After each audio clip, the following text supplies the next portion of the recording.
akhirat. Nah, menurut ahli filosofis atau perspektifnya Hendro Puspito, agama adalah sistem sosial yang dibuat oleh penganutnya berdasarkan kekuatan non-empiris untuk mencapai keselamatan. Nah, kalau menurut perspektif Hendro Puspito sendiri, agama itu berarti sama dengan hablum minallah dan hablum minanas. Nah, yaitu agama bukan berpusat kepada suatu individu dan Tuhan, melainkan individu dan suatu kelompok. Nah, yang kedua itu ada menurut George Galloway, agama adalah keyakinan yang melampaui manusia, memberikan kemas kebutuhan emosional dan diekspresikan dalam penyembahan. Nah, menurut George Galloway sendiri, agama itu memang berfokus kepada penyembahan suatu individu atau kelompok kepada Tuhannya. Next, hubungan agama dengan kehidupan manusia. Pertama itu agama adalah fitrah di bawah manusia sejak lahir. Nah, sejak lahir sendiri manusia itu seharusnya sudah beragama ya. Dan yang kedua itu berfungsi sebagai pengatur, pelindung, motivator, dan pembimbing atau pedoman hidup. Yang ketiga, menyediakan nilai moral, spiritual, dan sosial untuk menjaga harmoni dalam kehidupan. Nah, yang keempat itu dalam Islam, iman dan syariat adalah fondasi utama untuk menjalani kehidupan. Next, Islam sebagai agama. Islam adalah agama terakhir yang mengajarkan keseimbangan dunia dan akhirat. Nah, Islam sendiri ini mengajarkan kita untuk seimbang dalam urusan dunia maupun urusan akhirat, dan tidak boleh ya salah satunya itu berat sebelah. Jadi kita harus terjun dulu ke dunia untuk bisa menuju ke akhirat. Nah, yang kedua itu ada inti ajaran Islam, keimanan kepada Allah atau tauhid, moralitas, dan nilai kemanusiaan. Nah, di Islam kita itu sangat menjunjung tinggi ya ketauhidan atau ketuhanan, dan kita hanya menyembah satu Tuhan yaitu Allah. Dan juga moralitas, karena di Islam sendiri diajarkan untuk memegang nilai teguh moralitas dan juga nilai kemanusiaan pastinya. Nah, yang ketiga itu adalah fondasi iman diwujudkan dalam rukun iman dan rukun Islam. Nah, yang keempat itu ada Al-Quran, panduan utama umat Islam untuk kehidupan dunia dan ukhrawi. Next, ada keimanan dan syariat. Yang pertama itu keimanan, pengakuan kepada Allah harus tercermin dalam tindakan dan lisan. Kedua, Islam mendorong keseimbangan antara iman atau batin dan amal perbuatan atau lahir. Yang ketiga, iman yang baik menghasilkan perilaku sesuai dengan norma agama dan menghasilkan kedamaian hidup. Next. Nah, kita masuk ke poin yang kedua, yaitu the meaning of religion atau makna agama. Nah, agama sendiri adalah keyakinan terhadap Tuhan Yang Maha Esa yang menjadi pedoman bagi kehidupan kita selanjutnya untuk mencapai kebenaran. Secara bahasa tadi agama itu adalah religion atau itu dalam bahasa Inggris dan alien dalam bahasa Arab. Nah, dalam Islam alien yang berarti keselamatan, kesejahteraan, dan kepasrahan kepada Allah Subhanahu wa Ta'ala.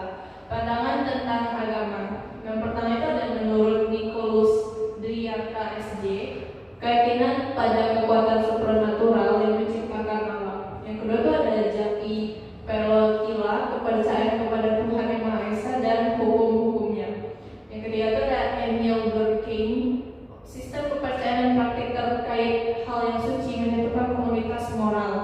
Yang ketiga ada menurut Umar bin Khattab, Islam mencakup akidah, syariat, dan akhlak. Yang kelima ada Syekh Muhammad bin Abdul Wahab, Islam adalah ketundukan kepada Allah, tauhid, dan menjauhi hal-hal yang syirik.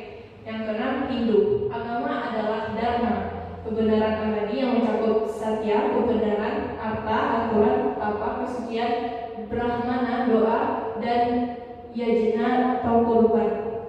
Yang ketujuh itu ada Buddha, kepercayaan pada daya pengendali istimewa yang mempengaruhi perilaku manusia serta ajaran moral dan filsafat. Dan kedelapan itu Kristen, hubungan manusia dengan yang suci menimbulkan rasa takut sekaligus ketertarikan. Next. Kita masuk ke poin yang ketiga, yaitu classification of religion atau klasifikasi agama berdasarkan sumber ajarannya.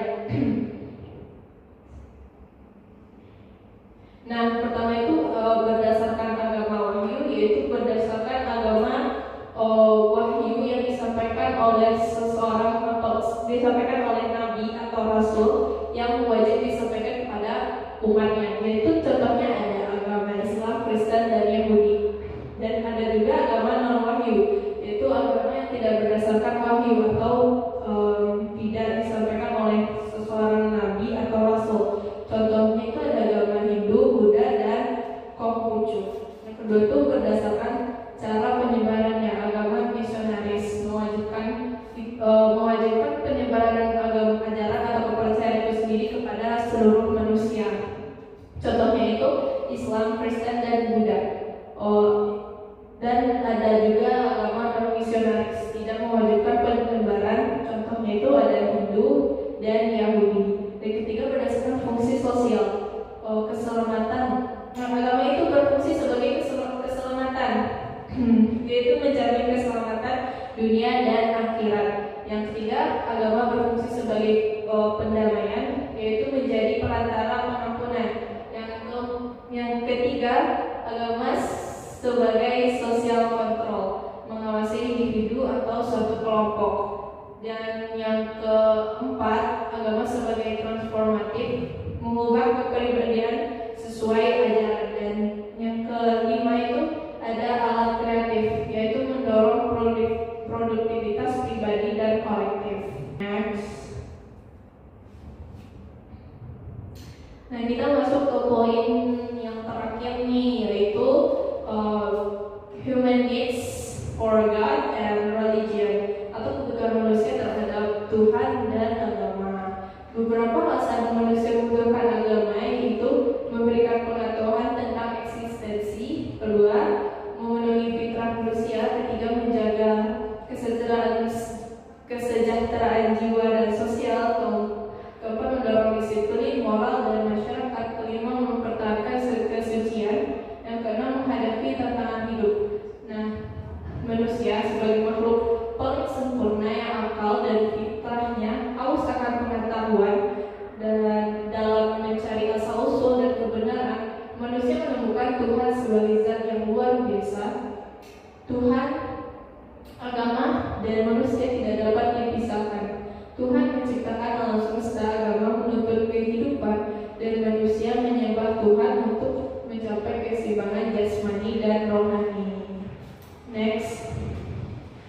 Nah, kita masuk ke part paling akhir, last but not least, yaitu conclusion atau kesimpulan dari rangkuman materi ini, yaitu agama merupakan kebutuhan yang paling fundamental atau mendasar bagi manusia untuk mencapai keseimbangan hidup, baik secara jasmani maupun rohani. Agama berfungsi sebagai pedoman moral, sumber ketenangan batin, dan sarana mendekatkan diri kepada Tuhan.